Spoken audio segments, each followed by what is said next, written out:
Welcome to Blizzard Fire. We hope this video helps fire up your solution.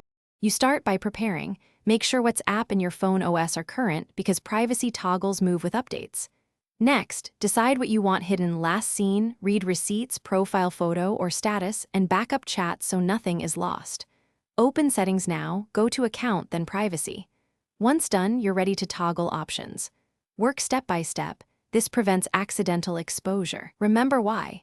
Minimizing visible metadata reduces passive tracking and unwanted attention without deleting accounts or messages. Now you configure each privacy control with intent.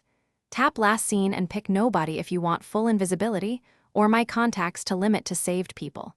Turn off Read Receipts to stop blue ticks. Note that this also prevents you from seeing others' receipts, and group chats still show read indicators.